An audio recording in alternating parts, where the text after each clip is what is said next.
Lumayo kayo sa kanya, lumayo kayo sa pamilya yan. Kaya papaywating ka sila, lumayo ka hanggat maaga pa. Mang Dondon, ano pong ginagawa niyo rito? Badiwala ka ba doon sa hindi iha? Iyan ang unang paywating nila. Sa susunod, ikaw lang dadagyanin nila. Mariwala ka sa akin, hindi ka ligtas sa lugar na ito. Humaris ka na.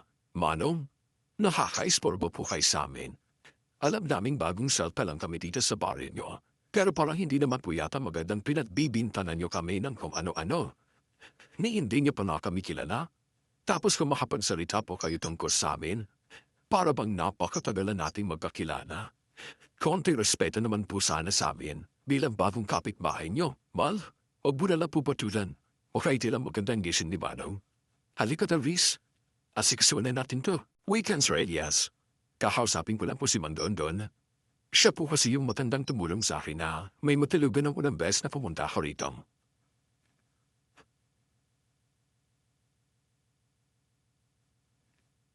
Hindi na ako sinabot pa ni Sir Elias, kaya nakalapit ako kay Mang Dondon. Kakausapin ko na sana siya nang maramdaman kong nanindig ang balahibo ko sa bato. Dahil nakita ko sa peripheral vision ko kung paano tumalim ang mga titin ni Donnie Elvira kay Mang Dondon.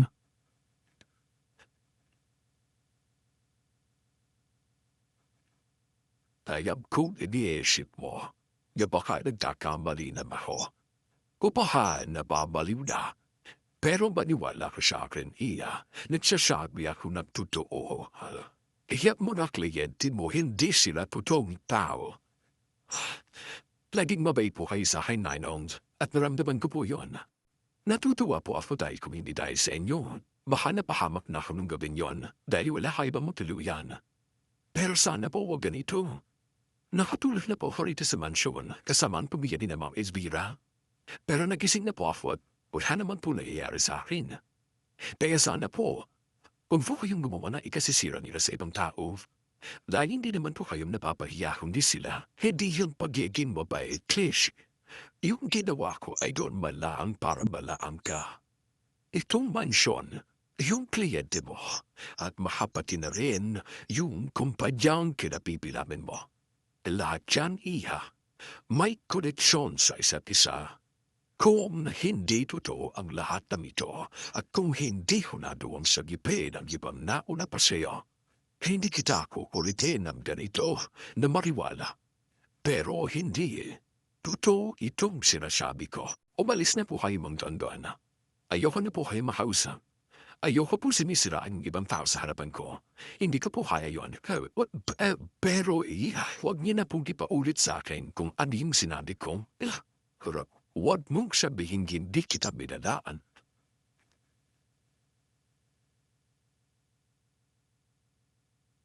Bakit ganun?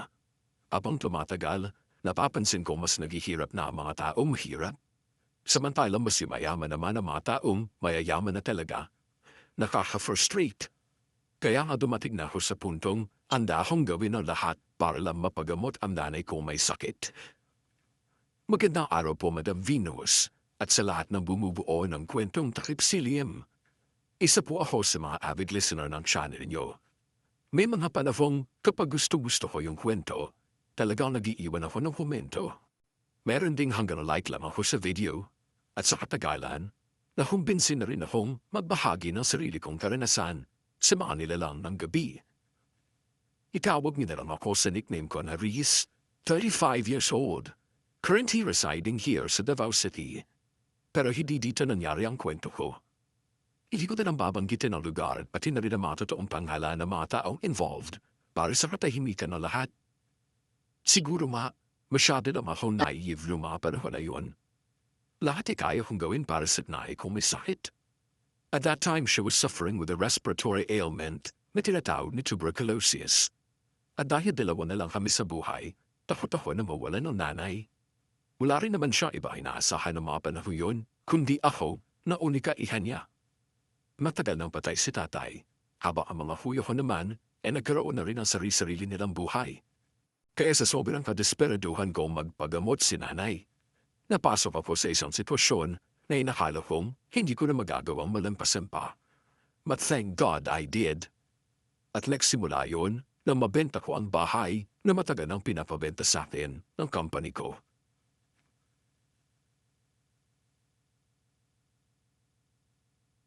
Malaki ba't kayong galisahan ni Sir Archie para dito niya ako i-assign sa bahay nito? Hindi ko naman sinasadyang na ang tumay ko talaga makabenta ng bahay. Pero bahala na. Kung wala lang sakit si nanay, hindi ko gagapangin to eh. Maghahanap talaga ako ng ibang trabaho. Kaso, kung maalis ako ng kumpanya namin, baka hindi na ako makahanap ng ibang trabaho. Ay, kahit ano pa lang gawin ko, talagang wala akong mapapipilian. Mabait na ni si Sir Archie para ibigay sa akin to. Makapaso na ma? Hi.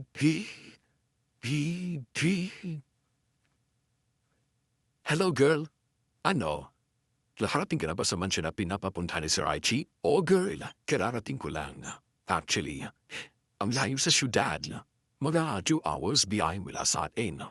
Pagod na nga ako eh. Gusto ko matulog muna. Pasinabutan pa ako ng hapon dito. Ewan ko lang kung makawi ako mamaya. Nagtanong kasi ako kanina sa konduktor kung anong oras last trip ng bus nila. Sabi mo na 7 p.m. daw. Anong oras na?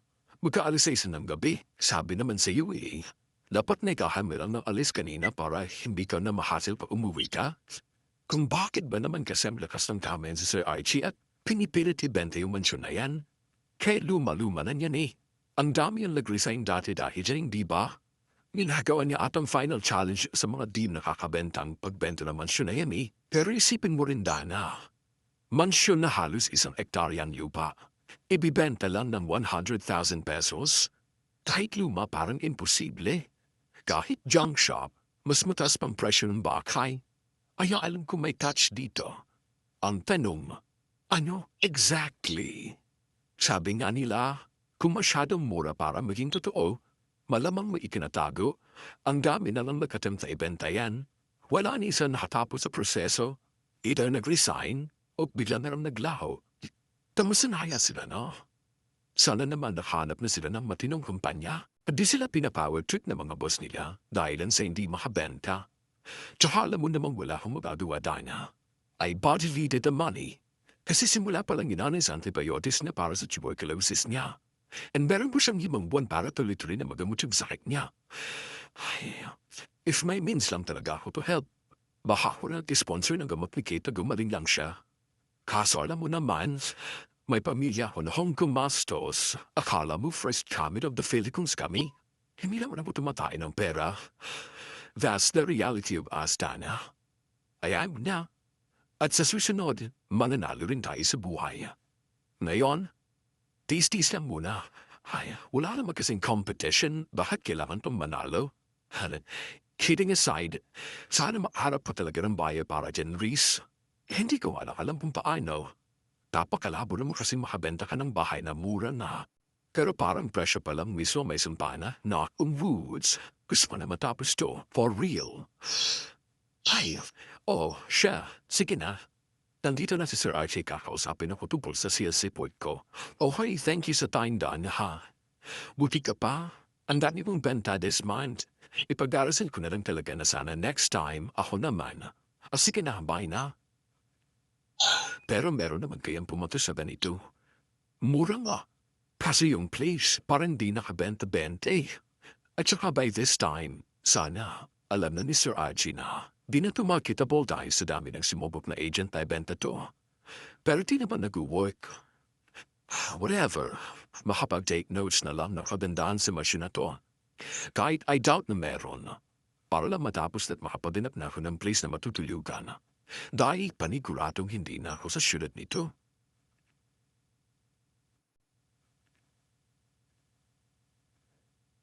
Ngayon pa lang nalulumo na ako, Madam Venus. Ang downgrade na kasi talaga ng place ng mga panahon yon. Para kahit ganitong binabaalan nila ng presyo itong bahay, I doubt na bebenta pa rin to sa mga tao. Kasi pagkatapos nilang bilhin, ano na mangyayari? Para not worthy investment talaga.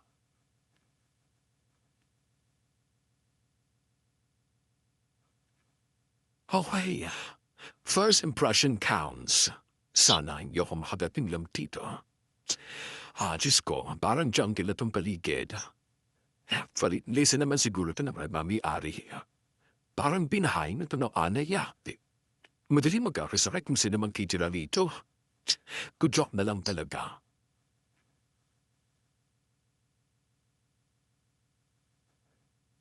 Pagdakit ko sa front porch, alit ko napansin yung door frame na luma na. May uka siya na parang sinadya Madam Venus. Hindi lang basta kalmot, kundi parang may mga simbolo. Hindi ko tuloy maiwas sa maisip ko ilang taon na ba itong bahay. Sa itsura kasi, parang matiran pa po na mga sinaunang tao eh.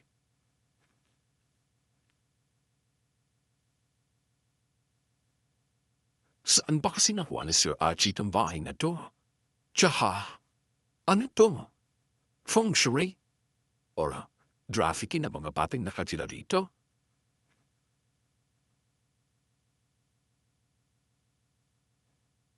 Ay, putik. Sino yan? Oh, wala lang yun. Wala lang yung Riz, hangin lang. Hangin lang.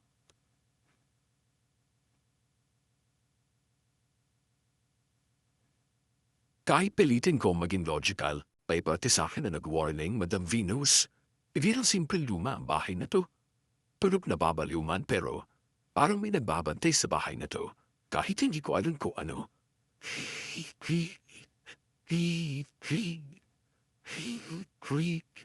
Hello, Dinah? Napatawag ka ulit. May nangyari ba? Hello, girl. Sorry ha. Tahausap po na kasi Sir Archie ngayon lang. Pinapasabi niya sa akin na huwag ka raw muna umuwi bukas. May darating doon na interested clients bukas para sa walkthrough. Ha? Dinah, last trip na ng bus mama 7, diba? Paano late tumati yung mga kliyente? Baka hindi na kumakawi niya sa amin. Ang creepy na nga dito. Gusto pa akong mag-overnight ulit. I know. Sabi ko rin yan kay Sir Archie kanina. Pero pinipilit niya talaga eh. Sabi niya final push na raw yan, Reese. Please daw, gawin mo na lang. Bakit ito yung chance mo para makabenta? So basically, wala akong choice. Girl, kung ako lang masusunod, apauyin na kita na yun. Pero alam mo naman yan si Sir Archie. At nagalit, parang walang bukas. Kaya please, tiisin mo na lang, okay? Bukas din matatapos to. Ang sabi naman ni Sir Archie, paagaro ba biyahe yung mga kliyente? Kaya baka tanghali, nandiyan na sila. Pwede ka na rin sumabay sa kanila pawi sa syudad if ever. Fine. Para kay nanay.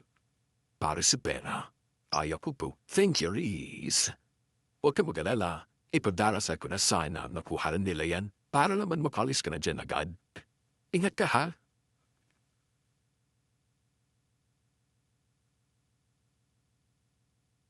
Sa loob-loob ko, hindi na nagmamatter sa akin kung mabenta ko to o hindi. Ang mahalaga sa akin, makalis na ako rito dahil, abang tumatagal, bumibigat na ang nararamdaman ko. Pero hindi ko alam na mula pa lang sa simpleng utos na manatili ako dito magdamag, doon na magsisimula ang gabi ng pinakamatinding pagsubok sa buhay ko.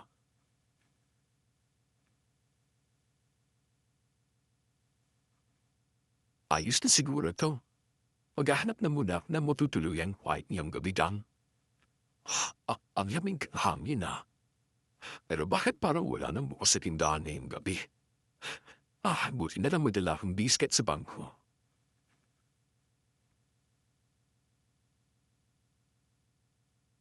Binuksan ko ang bag ko at kinuha ang isang pombi, pati na rin ang tubig na binili ko kanina nung nag-bus stop kami. Habang kumakain, sinimulan ko ng maglakad-lakad sa kalsada. Pakiramdam ko ako na lang mag-isang gising sa bayan na yun noong mga oras na yun, Madam Venus.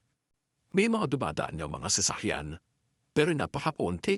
Tapos, habang patagal ng patagal yung paglalakad ko, paunti naman ang paunti yung mga bukas na bahay at tindahan na nadadaanan ko.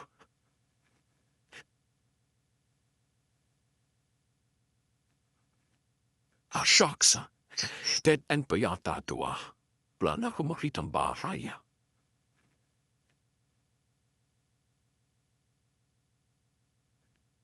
Siyaga po punta iya. Oh my God! Manong, bakit naman po nang kukulat kayo? Bigla-bigla na lang po yung sumusil po at kanina pa kasi kita dapat mula lumabas ka sa maisyon. Pahob, makadawawala ka kaya sinundan na kita rito. Wala na kasi masyadong bahay dyan sa nilalakaran mo. Saan mo ba bala pumunta? Naghahanap po kasi sana ako ng matutuluyan. Kahit maliit lang na ina. Kaso wala pong pwedeng tuluyan dito. Apoy, ano ba kaya mo rito sa lugar namin, iya? Syudad na may mga establishmento kahit saan ka magpunta ay mukhang maling lugar ang napuntahan mo. At ngayon, naririgaw ka. Kanina pala slip ng boss papuntang syudad. Hindi ka ba pumunta ron? Hindi po manong. Sinabihan po kasi ako ng boss ko na mag-stay raw dito ng overnight dahil may kikitain na bayo na machine bukas. Maya naman siya baka o. Habay, ito ba'y agent? Iya, opo manong. Din po sa sinasabi niyong galing ako sa machine kanina. Chinek ko po kasi yung lugar kanina tsaka nag-nose na rin. Tapos, tumawag yung kaibigan ko na may bibili na raw ng bahay kaya di ka na ako pinapatulog. Bakit ba kasi ayaw nilang maniwala na hindi naman talaga kami tabi ang mansyon na yan? Kagdami namang dumaan at nagpunta rito na agent pero iisa walang tagumpay. Mukhang yung kumpanyero pa ang nagtatagumpay. Paano po magtatagumpay ang kumpanya namin kung hindi nga po kami nakakabenta? Joke time ba to, mano? Hindi. Pero sa ngayon, hindi mo pa maiintindihan iya. At masasabi ko lang, mas mabuti huwag ka nalang tumuloy. Marami pang opportunity na darating sa iyo kung bibitawan mo yung trabaho mo ngayon. Mas maayos na yon kaysa sayangin mo ang buhay mo ngayon para sa isang property na hindi na makabenta-benta ira. Sana lang, makinig ka. Manong, naiintindihan kita sa parke na hindi siya kabenta-benta dahil kaka-inspection ko ng yung lugar at tama ka naman. Pero kung sasabihin mong bitiwan kong trabaho ko ngayon, baka kapag ginawa ko po yun, hindi ko na alam kung saan ako pupulutin. May nanay pa po kung gusto kong bumaba ang buhay. Ang pihit talaga di lang bikimahig to mo na alam nila mo alam mo. Ang pipinian. Ano po yan, mano? Wala niya. Tutal wala ka na rin namang matutuloyan ngayong gabi. Baka gusto mong sa bahay ka nalang muna tumigil. Isang nabilang na ba yan talaga po, manong? Ayos lang po kaya sa inyo. Babayaran ko na lang po yung pag-stay ko. May extra cash pa naman po ako rito. Hindi iya. You'd love di naman kasi ang may tutulong ko sa iyo. Mag-iingat ka na lang palagi. Halika na. Pumunta na tayo sa bahay ko.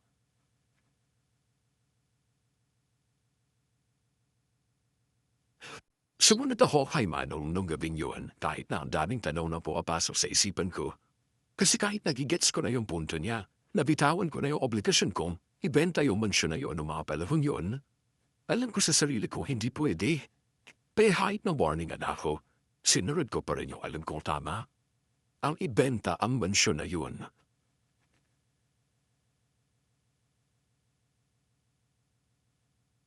Pasensya na kung maliit lang tong lugar ko. Ako lang pa siyang mag-isa rito na nakatira. Ayos lang po. Hindi naman po ako namimili. Ang mahalaga lang sa akin may matulugin ako ngayong gabi. Matanong ko lang po, wala po kayong pamilya? Wala iya. Ay, namatay ang asawa ko nung ipinamanap niya ang anak namin. Tapos yung anak ko naman Dolly. Ilang minuto lang ang kikinabay ang hubiga tapos napaalam na rin siya sa mundo. Pasensya na po kung nagsanang pa fumanong na isla niya. Matagalya rin naman yun. Nakausap na rin naman ako. Iniisip ko na lang na buhay pa rin sila dito sa puso ko. Kaya hanggang ngayon, pinipili ko pa rin magpakatekan. Kaya ikaw iya, tatanungin kita, kung pipiliin ka, Poma, nagawa mo bang ibenta ang mansyon mo? Pero mapapahama ka naman. Kung bibitawan mo yan, mahirapan ka man sa una dahil pati yan ang pagsubok. Pero maglalading ka naman sa magandang trabaho at mapapagamot mo yung nanay mo na hindi siya mabibigyan ng isang pasakit sa buhay. Anong pipiliin mo? Ano po bang basihan niyo sa pagkapahamak ng mga nabibenta ng bahay na yan? Kasi para sa akin, mas mapapahamak ako sa boss kapag hindi ko nabenta yung mansyon. Mahilig po naman magpapatsip yun. Mabuti na nga alam pinagbigyan niya ako ngayon. Last chance ka na to kaya kailangan kong pabutihin. Hindi ka ba nagtataka kung bakit ang daming nawawala na lang bigla dyan sa kumpanya ninyo? Hindi mo ba iisip na baka may kinalaman nyo sa pagiging agent nila sa kumpanya nyo? Ay hindi po. As a store lang, wala naman po akong pakialaman nung. Iba-iba po ang diskarte namin sa trabaho to. At kung piliin man nila na bumitew, dahil lang hindi nag-work yung strategy nila sa kubibenta, nasa kanila na yun. Pero ako, hindi ako pwedeng simuhon. Kaya pasensya na po, hindi ko po kayo pwedeng pakinggan. Kahit anong discouragement pang gawin niyo sa akin, ito lang pong trabaho na meron ako at pwede kong sandalan. Pahapat na wala pa to. Wala na talaga akong mapuntahan. Ikaw ang bahala, iya. Hindi ko na ba pwede ipilit sa iyo ang gusto kong magyari. Sole, ikaw pa rin na ba na mo desisyon kung pipiliin mong makinig o hindi? Hindi ba? Pero huwag ka mag-alala. Pwede ka pa rin na bang matulog dito ngayon? Mag-ingat ka nila bukas sa biyahe mo. Pasensya na po, Manong. At salamat din po. Alam ko po sinasabi niyo lang po sa akin lahat ng to dahil gusto niyo akong protektahin. Sana po, huwag po kayong mag-guilty dahil ito pang choice ko. Hindi ko po ito isisising so alam ko naman, Ira. Alata siyo na kapag may pinaninindiga ka, ayaw mo mabali yun. Alam ko rin na hindi mo isisisi sa akin ito. Pero mapapasabi ka na sana. Sana nakinig ka na lang sa akin nung umpisa pa lang. Kaya nagsabi nila, wala naman sa una o sa gitna ang pagsisisi, kundi palagi na sa huli.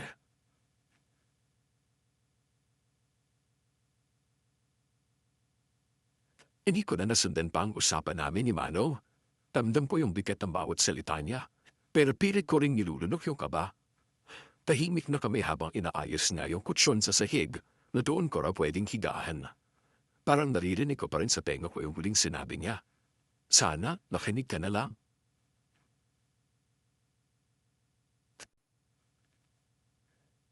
Salamat po talaga, Manong, isla yun, Iha. Maiga ka na at magpahinga. Maaga ka pa bukas.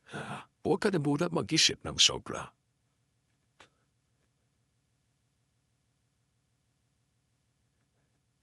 Napaupo ako sa gilid ng kutsyon.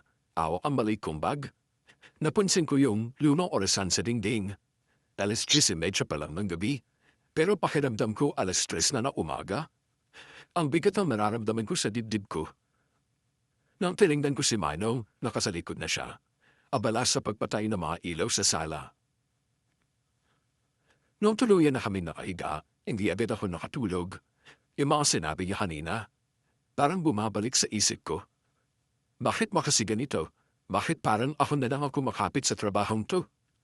Napapikit ako, pero sa halip na katahimikan, mas lalo kong narinig ang mga huliglig at huni ng ibon sa labas.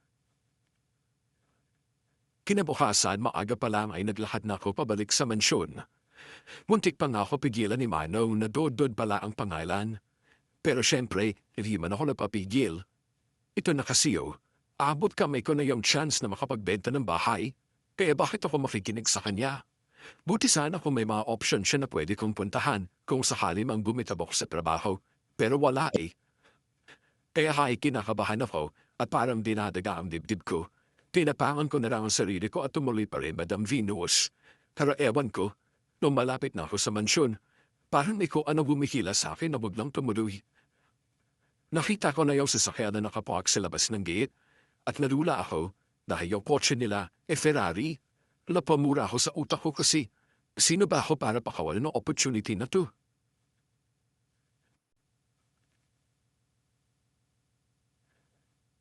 Kaya mo to, Reese. Isipin mo na ni Rosa mo.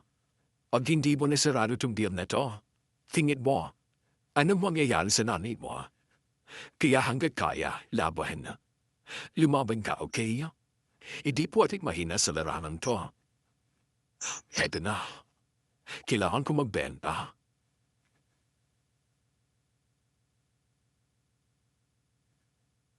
Unang sumalubong sa akin ang medyo may kadiliman na lugar.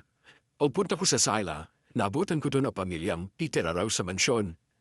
Nakuha ng isang babae na medyo may katandaan na ang atensyon ko.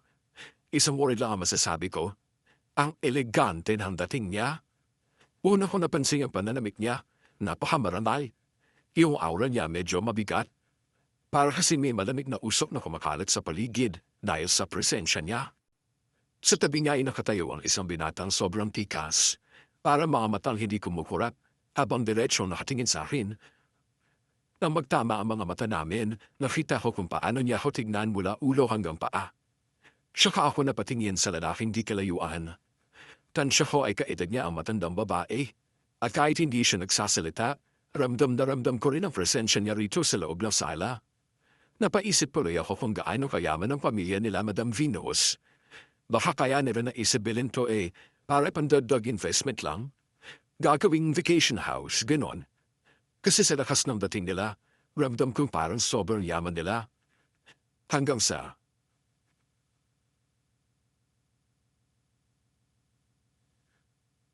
Sino ka, iha?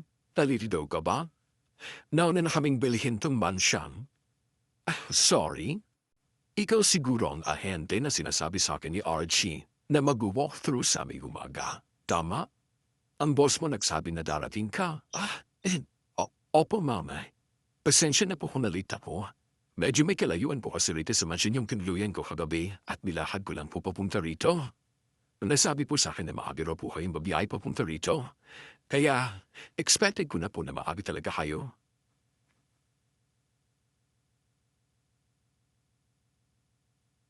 Hindi mo na ako sinagot. Magkusay na lahat niya ang kamay niya sa akin, tandaan ang pakikipagkilala. Pero natigilan ako nung nagkamay kami, Madam Venus. Paano ba naman? Pakiramdam ko kasi parang may yelo na dumampi sa balat ko. Bumiritso ang lamig hanggang sa buto ko. Dahil doon, hindi ko na napigilan ang sarili ko na mag-react.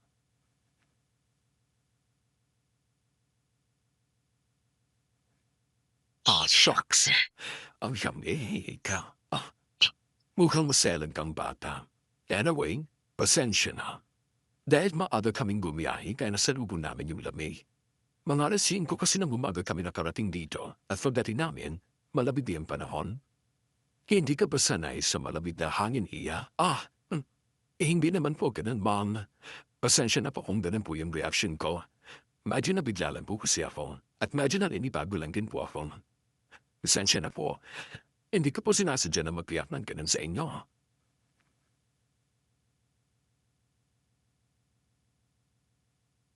Binitawan niya ang kamay ko, pero ang bigat ng pakiramdam, hindi natanggal. Para maiwan sa palad ko ang presensya niya, Madam Venus.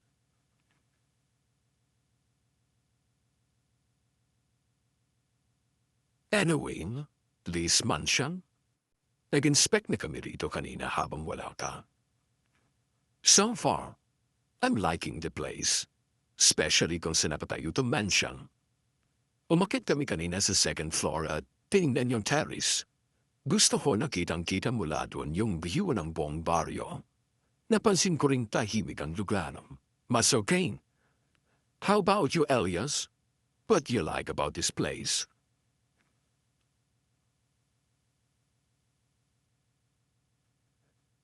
Umupo siya sa antigong upuan, aba ang binata na tinawag niyang Elias ay hindi pa rin tinatanggal ang tingin sa akin. Nakakatakot, Madam Venus, kasi hindi siya kumukurap. Di rin siya nagsasalita, pero parang binabasa niya lahat ng iniisip ko. Gusto ko sana biruin ko psychology bang program niya, para lang maibsan yung kaba na nararamdaman ko. Pero hindi ko magawa. Baka hindi nila i-push me into mansyon dahil ang panit ko mabiro.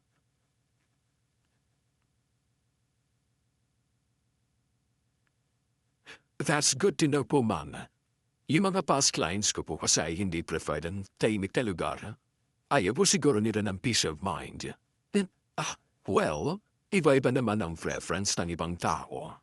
And respect that. Timing lang talaga na ayokong tumira sa syudad. Kaya for a change, natanong kami ng pamilya ko ng tahimik at siguradong safe naman kami kung sakali. Sa napag-usapan namin kahapon ni Archie, narinig ko sa boss mo, mura na raw talagang mansion. 100,000? Opo man. Bilang, special listing po kasi ito. Malawak ang lupa. Spacious ang interior. May ilang sirang alam po dahil sa ilang taon na hindi natirhan. Pero kung ipa-renovate po, sulit po talaga. Iha, hindi ko kailangang sulitin. Ang malaga ay ang bahay mismo.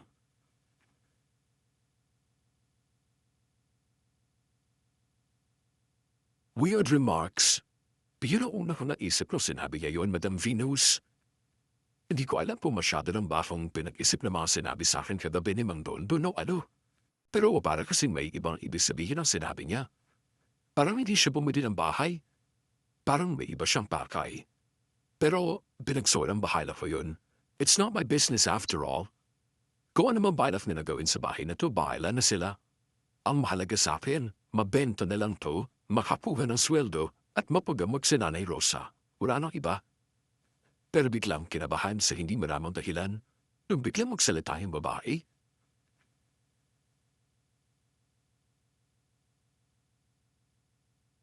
Maganda ka, Ihang. What's your name? Hindi ko inaasahan na ikaw ang mag-a-assist amin.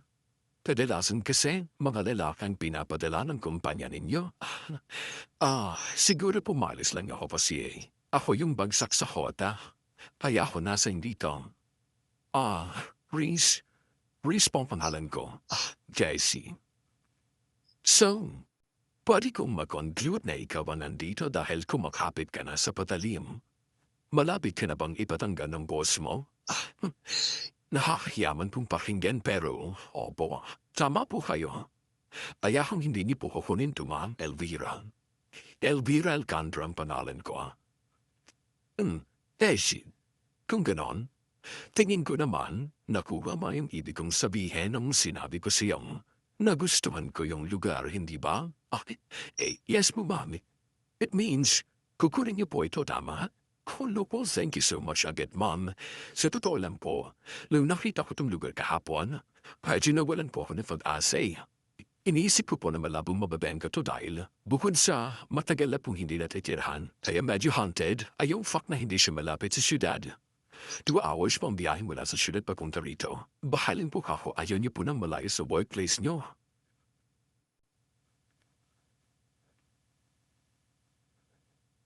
Minitian ako ni Miss Doña Elvira.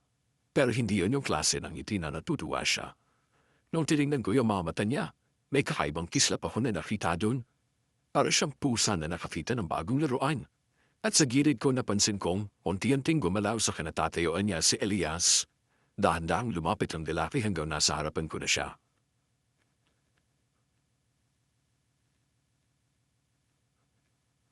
Chris Wright. Po?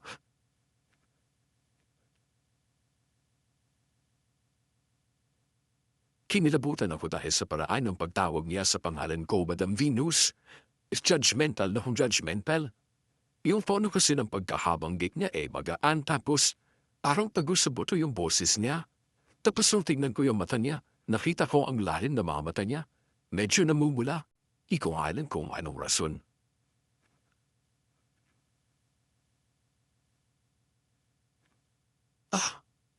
Pasensya ka na sa anak ko, Reese.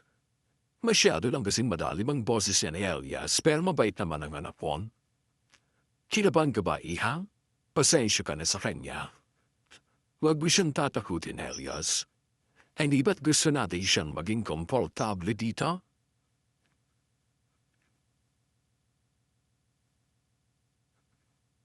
Gusto nila ako maging komportable? Saan?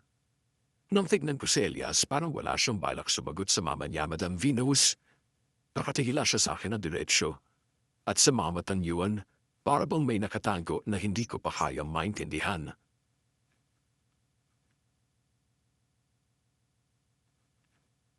I'm sorry if I've scared you. Masyado na yata huna umalit sa kasimple ng dating mo. To rock those clothes, Reese. Dapat ba mag-thank you? I guess I should. Thank you.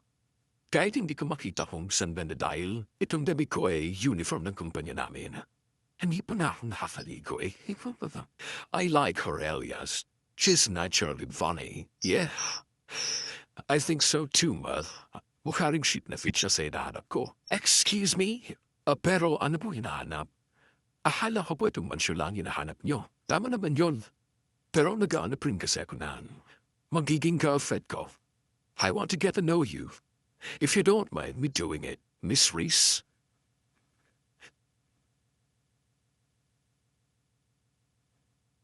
At doon na nga nagsimula ang lahat, Madam Venus.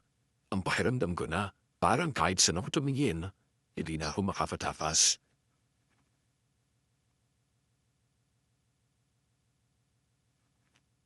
Iyan, may babisya ka pa bang binubuhan? Yun bang rason mo kung bakit iginagapa mo maibenta itong mansyon? Opo, meron. Yun na ni Rosa ko po, Ma'am Elvira. May sakit po kasi siya na tuberculosis, kaya kailangan ko po talaga ng pera. Hindi ko po inatatanggi. Kaya nga po laking pasalamat ko na talagang binili niya itong mansyon. Baka kung hindi, masayang lang yung huling chance na binigay sa akin ni Sir Archie para ma-prove ko yung sarili ko na deserve ko pa manatili sa company at tuluyan niya akong tanggalin. Naiintindihan kita, iya. At umahanga rin ako sa tapang at dedikasyon mo para lang mapatunayan sa boss mo na kaya bom. Huwag kang mag-alala. Ngayon na nagkapirmahan na tayo ng papeles, parigurado akong maibabalita mo na sa Nanay Rosa mo na meron ka ng pambili ng gamot niya. At sigurado rin akong hindi ka na ipatatanggal ni Archie sa kampanya niyo. Loko, salamat po, Mawes Vida. Maraming salamat po talaga. Huli po na langit ang pamilya niyo sa akin. Akala ko talagang di na ako makakatulong kay nanay, pero nagkamali po ako. Sana mapatuloy rin po kayong blessing sa ibang tao, ma'am. Over ka naman magpasalamat, iya. Sadyang nagustuhan ko lang talaga yung pwesto kaya pumayag na ako. Pero kung hindi, baka hindi rin namin binili itong mansion. Pasalamat ka na lang din dahil may ganitong pwesto na kinuha ang kumpanya nyo. Kaya nga po, ma'am. Tubig ka na ba? Wag mo dan. Hintayin mo muna yung nilutong pagkain ni Lucia at Nereas. Kakakilala pa lang kasi namin siyo, pero gusto natin magpasikat ito manahon. Pagpasensyan mo na rin si Elias kanina kung nabother ka man sa presensya niya. Naku, hindi po. Ayos lang po, mabesdida. Hindi lang po siguro ako nasanay na. Bigla-bigla na lang akong kinakausap at tinitinan ng ganong kaladin. Na para bang matagal na kami magkakilala. Pero huwag po kayong mag-alala. Naiintindihan ko naman po. Salamat din, Iha. At least, hindi ko rin siya kailangang i-defend pa. Gimana po kasi? Longing yon sa mga genuine and real friends. Isa sa dahilan kung bakit kami naghanap ng marilipataan ay dahil gusto niya ring lumayo sa syudad. Kahit saan siya lumingon, wala siyang mapagkatiwalaan. Madali na may siyang kaibiganin pero madali rin mabari ang tiwala niya sa isang tao. Sa totoo lang, naawa ako sa anak pong iyan. Kaya hanggat maaari, kagaya mo rin sa nanay mo, ginagawa kong lahat bilang isang ina na maibigay kay Elias lahat ng kailangan niya at ang mga bagay na alam kong deserve niya. Nag-iisa lang siyang anak ko at hindi ko kakayanin kung pati siya ay mawawala sa akin. Ang bait niya naman pong ina, Ma'am Elvira. Dapat po sa mga katulad niyo tinutularan. Ramdam din ni Sir Elias kung gaano siya kaswerte na kayo ang nanay niya. It may not be the sweetest, pero lagi siya may paraan para iparamdam sa akin kung gaano niya ako kamahal bilang ina niya. Arian, bakit parang nakakaya ka ba yata kay Generisma? Don't mind us, you. Nagkaroon na kami ng konting girls stop news. Tapos na ba kayo magluto ng papa mo? Bakit na dito para sa labas? Pag mong sabihing pinabayaan mong papa mo doon, Elias, bakit ko na magagawin yun ba? Yes, tapos na po kami magluto. Pinapapunta po kayo ni Papa doon sa loob. Bustiyaro po kasing ikaw ang tumulong sa kanyang magandang pagkain. Ang higi naman po para na seryoso, Mamias Vida. Totoo yan. At minsan nakakaumay na rin. Hay na po talaga, Elias. Sige na, Riz. Babasok muna ako sa loob para makakain na tayo. Ang bait ng mama mo, sir, no? Para ang dami kang kayang isakripisyo basta maging maayos lang ang pamilya niyo. Yeah, that's why about for you, Miss Reese. Kaya na sobrang swerte namin sa kanya ni Papa. Kahit na may mga pagkakataon, sinusumitan niya kami. Nakakaindi talaga minsan ang buong pamilya. Hindi na kasi kami boway. Yung mga kapatid ko, may sarili-sarili ng buhay. Tapos si Papa naman, makaganin na maalam. So basically, dalawa nilang kami nanay. At kung hindi ko na-closean din na sa pamilya niyo, mahapati si nanay, mawala na rin sa akin. Oh, I'm sorry to hear that. Pero, does it mean na binili na namin to property, hindi na siya mawawala? Hindi ko pa rin masasabi ng ganun nga, pero at least, alam kong magagawa na ako para mapigilan yan, di ba? Tama na ba? Hala, oo, mukhang maabutan pa ako na yan.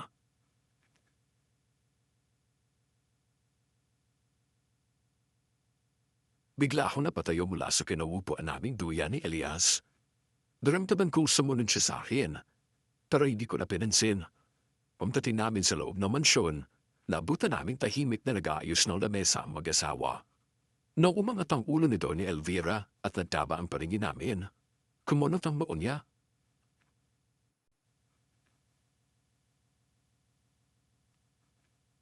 Doris, bakit na ba madali ka iha? May nangyari ba?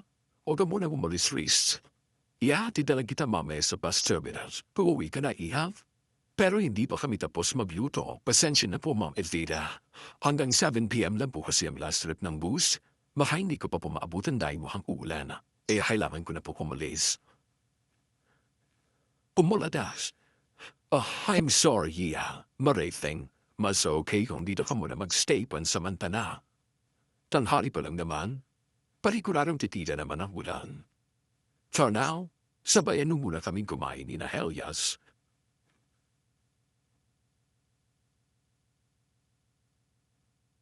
Nag-aalangan man, pero pumayag na rin ako, Madam Venus. Sa totoo lang, kakakilala ko pa lang sa kanila. Pero hindi ko inaakalang gaga-agagad ang pakiramdam ko na kausapin sila. Akala ko nung una, masungit at maldita si Doña Elvira. Akala ko natural creep si Elias. Siguro ang tumama lang ako sa mga impressions ay kay Don Lucio. Napaka-reserve niya talaga. Umingiti naman siya sa akin pag nagtatama ang paningin namin. Pero madalas siyang parang absent-minded o di kaya ilag sa akin.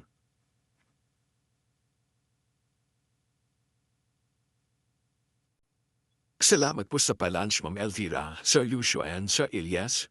Hindi ko po alam kung bakit ang bait-bait niyo sa akin pero gusto ko lang po malaman yun na higit na po yun nagagawa niyo para sa akin. Sana po sa susunod makabawi po ako sa inyo. Walang problema, Iha. Natutuwa rin ako sa iyo kasi marunong kang mag-appreciate ang mga ginagawa para sa iyo. Initulad sa iba na parang wala lang, tapos si Baba Reese. Sinasabi mo na sinuwerte ka dahil kinuha namin yung mansion na to. Pero tingin ko, maswerte ako dahil akiramdam ko. Tahanap ko na the one ko. At ikaw yun, Reese.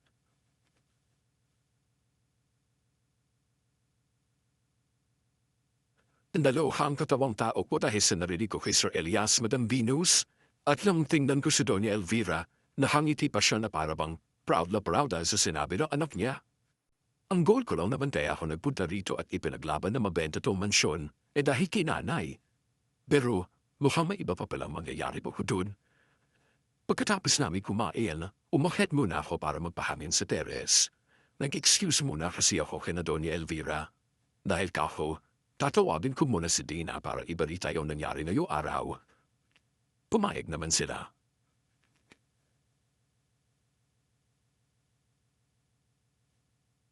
Hello, Reese. Kamusta ka na dyan? Kanina pa ako naghihintay ng tawag mo, girl. Akala ko wala ka ng balak tawagan ako eh. Gaga, bakit naman hindi? May balak naman ako ibalita sa iyo yung ganap, no? Natagilan lang ako kasi masyado akong 9:30 ng pabigyan na Doña Elvira. Anyway, guess what? Naibenta ko na yung mansyon. What? Naligtas na ako sa galit na Sir Archie. Kaya palang ganda ng woodlawn mo umayin kanina eh. Oh my gosh, I'm so happy for you, friend. Finally. Paid off na rin lahat ng paghihirap mo. Hindi lang yun. Sobrang mabait na Doña Elvira, Dana. Pinagluto pa nila ako. Sabi nila, bukas lang daw sila magsisimula mag-aisnika sa mansyon at punin yung mga gamit nila sa syudad. Grabe, hanggang ngayon, nasa cloud 9 pa rin ako, girl. Hindi ko akalain na kailangan palang i-assign sa akin ni Archie yung pinaka-worst property, pero di ko rin siya matuturing ni worst kasi tingnan mo naman, Gary, kung paano nila binagong buhay ko, diba? True.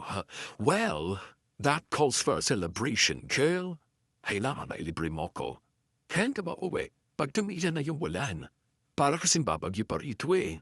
Ang lakas na ulap dyan ng kidlat. Oh, okay. Para sana ay balita mo na rin kay Tita yung good news na yan. Nagtataawa rin na kasi hindi naman madalas lumitis sa akin, di ba? Tapos, parang araw-araw yata may nasisinghiran sa atin. Pero kanina, himala ang laki ng ngiti niya. Tapos parang lahat kahit hindi pa siya binabati, mabatiin niya na. Yun pala, ganito na. I'm so happy talaga, friend. Thank you so much, Dinah. Kung wala rin moral support mo, baka talagang sinuhuan ko na to, ha? Ay, gusto ko nga rin ibalita ito dun sa matandang na patuloy sa akin katabi sa bahay niya. Pinasabihan na kasi ako na una ituloy ibenta ito mansyon dahil baka kung ano mangyari sa akin. Akala ko sa Inca nag-stay. Wala bang Indian malapit? Wala iyan. Very isolated yung lugar na to. Ayaman na gusto ni Ma'am Eldida kasi tahimik. Pero yun na. Diyan na pag nakita ko na rin yung matanda. Ibabalita ako talaga sa kanyang wala namang masama nangyari sa akin. Yes, dito na lang gawin mo. O siya, sige na. Fulfill Dalmaritas heart and mind ko. Hindi na ako go-overtake kung bakit parang baliw na nakiniti si Sir Arch kanina. Kahit hindi lang bagay sa kanyang paging talamiti. Mag-ingat ka dyan, ha? And make sure na magdadala ka ng pasalubong pauwi o kahit ilibre mo na lang kahit pagbalik mo rito. Bye, girl. Sure good. Yun ay kumahawi again. Bye. Ingatin kaya dyan, ha? Kung makadanto ba sa amin balitang dalan din kay nanay, ha? Thank you.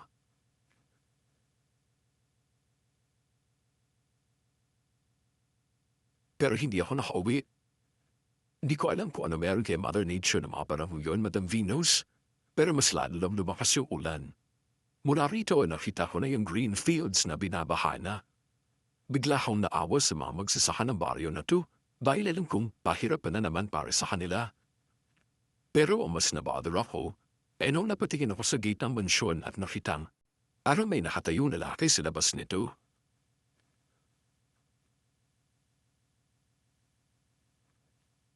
Sino yun? Bakit biglang nawala? O Anif, nakausap mo na ba yung kaibigan mo?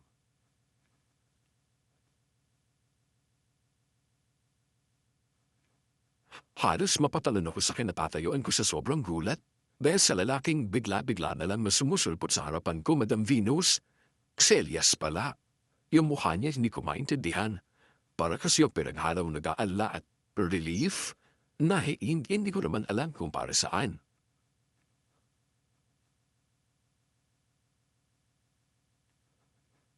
Oo, kanina pa. Pero may napansin ka bang lalaking nakatayo kanina sa gate ng mansion niyo? Wala naman. Bakit? Well, yan. Weird lang kasi kanina parang may nakita akong nakatingin dito eh. Kasi nung kubitla, ako yung biglang nawala. Baka tinatakot mo na yung sarili mo ah. I mean, alam kong mala-haunted mansion to.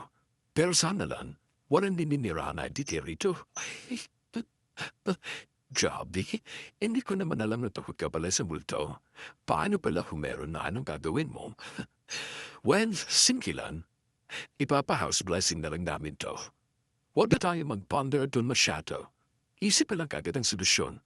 Para sa atin, ito yung solusyon dun. What I think sounds like a plan, right? I think yun naman ang pinaka-normal na dapat gawin. Ipa-house blessing yun na lang talaga para ibus manis. Okay, sige. Tara, samahan muna ako bubaba para makausap natin sina mama.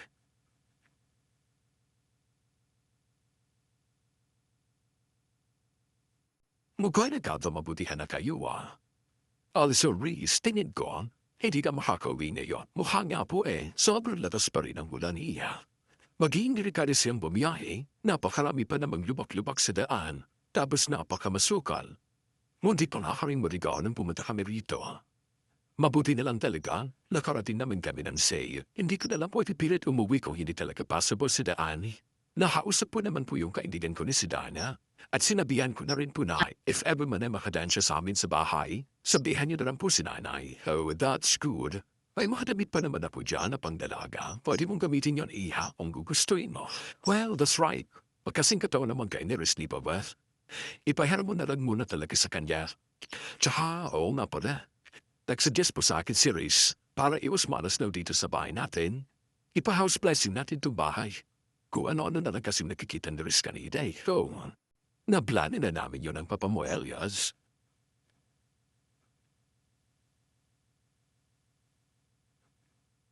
Yun yung mga pag-uusap namin na sana hindi ko na lang sinuggest, Madam Venus. Kinabukasan maaga ako nagising. Naririnig ko pa rin yung mga mahihinang patak ng ulan. Pero bumaon ako agad. Palabas na sana ako sa kwarto na pinhiram sa akin ng pamilya Alcantara nang may maamoy ako na parang marensa. Lumapit ako sa bintana ko dahil doon nagagaling yung amoy. Ang hindi ko alam, Madam Venus, may mini fish pond pala sa parting yun.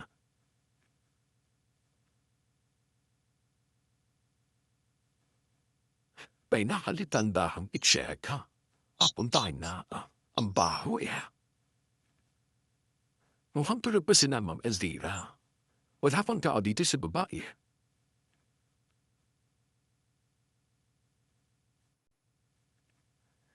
Dahil nga mahaluma na ang mansyon, parang konting kibot mo lang maririnig mo may gumagalaw, Madam Venus. Kaya naman, nang makalabas ako ng bahay, sobrang nagdahan-dahan talaga ako. Para lang wala akong may istorbo na kahit na sino. Tapos sinang tuluyan ako makalabas. Nagmamadali na akong pumunta sa likod ng parte ng mansyon. Doon ko nakita na meron pala talagang fish pond doon. Pero hindi ko magets, Madam Venus, yung lang sa naamoy. Pupurihin ko pa sana na parang ang kintab naman ng fish pond na yun. Pero paglapit ko,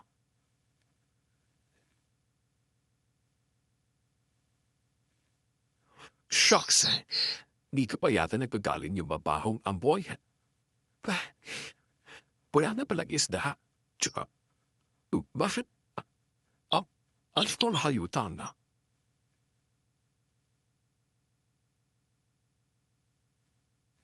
Takit-takit ang ilaw ko. Lumuhod ako sa dabuhayan, Madam Venus. At doon ay nakita ko na may patay na isda. Hindi lang yun.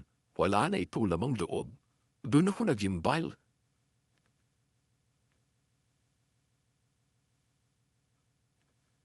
Please, tasangga. Sir Elias, nandito po ako sa likod. On. Ariel Mabauris? May mabaho pong isda kasi rito, sir eh. Sinadan ko lang po yung masang sinamoy na pumasang sa kwarto ko kanina. Pagpunta ko rito, ito na yung nabutan ko.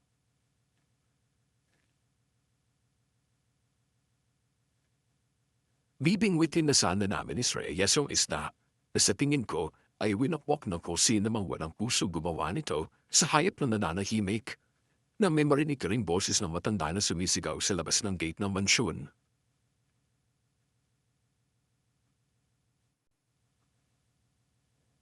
Iya, lumayo ka sa kanya, lumayo ka sa pamilyan.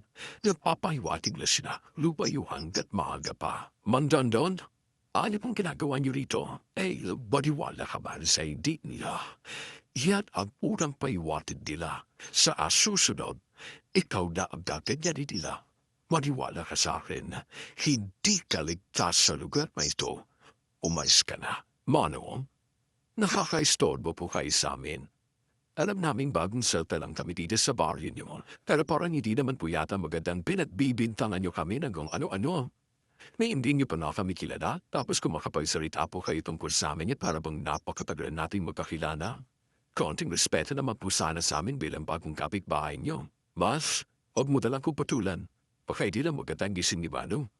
Halika na, Riz. Asikasuan na natin ito. Wait lang, Sir Elias. Kapausapin ko lang po si Manong doon-doon. Siya po kasi wala matandang tumulong sa akin na may matalog ka na unang beses na pumunta ka rito.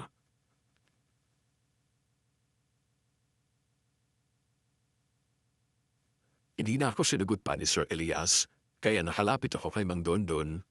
Kakausapin ko na sana siya na maramdaman kong nanindig ang balahibo ko sa bato dahil nakita ko sa peripheral vision ko kung paano pa ba limamatitin ni Doya Elvira kay Mang Dondon.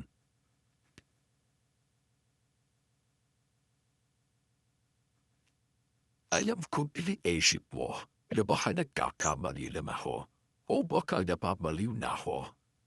Pero maniwala ka sa akin, Ina, nagsasabi ako ng totoo. Ay, ang mga kliyente mo, hindi sila totoong tao. Naging mabait po kayo sa akin, Manon, at naramdaman ko po yun. Natutuwa po ako dahil kung hindi dahil sa inyong Baka napahamak na po ako nung gabing yon dahil wala po akong ibang matuluyan. Pero sana po, oo kung ganito. Nakatulog na po ako rito sa mansyon, kasama ang pamilya ni na Ma'am Elvira. Pero nagising po ako at wala naman po nangyari sa akin. Kaya sana po, upo ko yung gumawa na ikasisira nila sa ibang tao. Dahil hindi naman po kayong napapahiya. Kundi sila, hindi yon sa pagiging mabait, please. Iyong ginawa ko ay normal lang para malaan ka. Ito mansyon, yung kliyente mo, at makapatid din yung kumpanyang kinaaliban mo. Lahat yan iya, may koleksyon sa isa't isa. Ay kung hindi totoo ang lahat ng ito at kung hindi ko na doon sa gipay ng ibang nauna pa sa iyo, hindi kita kukulitin ng ganito na maniwala ka. Pero hindi. Totoo itong sinasabi ko. Umalis na po yung mga doon. Ayoko na po kayo makausap. Ayoko po sinisiraan yung ibang tao sa harapan ko. Hindi ko po kaya yun.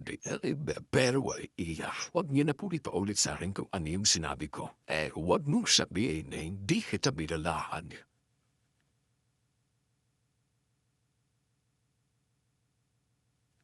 Naiwan na lang akong tulala sa kanatatayuan ko, Madam Venus. Ang hirap pag may soft spot ka sa mga matatanda. Dahil nasasaktan ako nung una kong nakitang parang nalulumo umalis si Mang Don sa harapan ng mansyon. Pero wala akong magagawa. Ayoko rin na may sinisiraan ng ibang tao para lang may ma-point out sila. Nang mawala na siya ng tuluyan, bumalik ako kay Sir Elias at kinuha yung mga isda sa fish pond.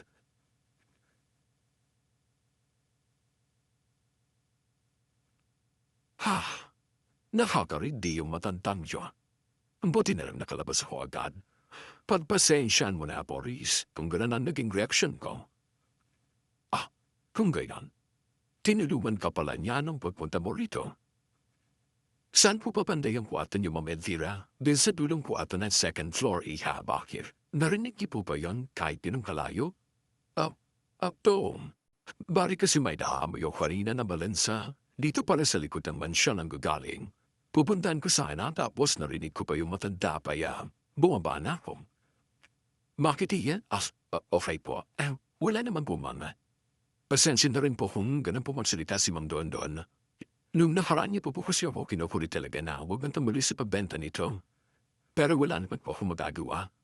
Kailangan ko po talaga ng trabaho. Or else ako mawawalan. Walang problema niya. Tingin ko, pwede ka nang umuwi mamaya. Tumila na rin naman yung ulan. Ako na bugati sa mamaya sa bus terminal Reese. Salamat po, Sir Elias.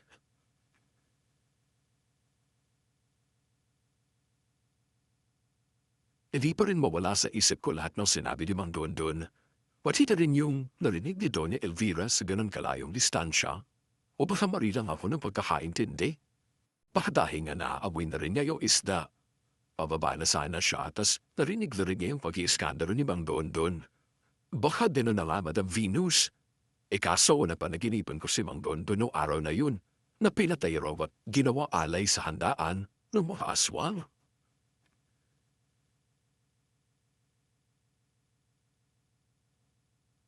Mang John, Chris, ayos ka lang ba? Kanina ka pa binababuot dyan. Sir Elias na. Simon going, ha? Napanaginipan ko. Naswan siya, sir. Aswan? Anong petsa na? Naniniwala ka pa rin sa aswan? Ewan, hindi ko po alam. Gabi na pala.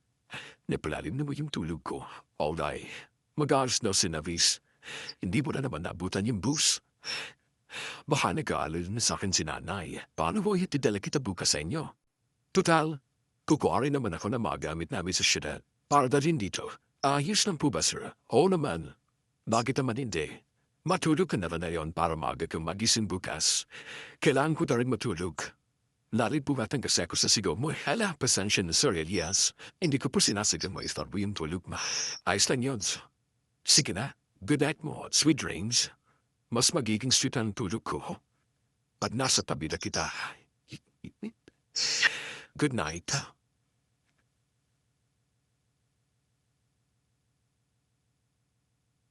Pinanood ko siyang maglakad palayo sa akin, Madam Venus.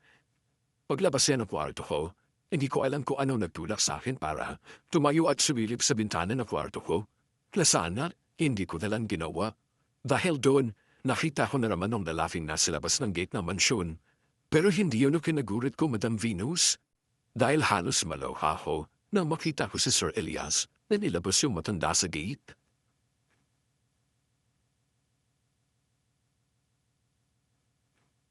Iha, makikising ka pa. Matulog ka na, Riz. Maaga ka pa alis bukas. Oo nga po pala. Nagisingit po ba kayo sa sigaw ko? Pasensya na po, Mama. Ayos ng iha. Tulog ka na, King. Good night.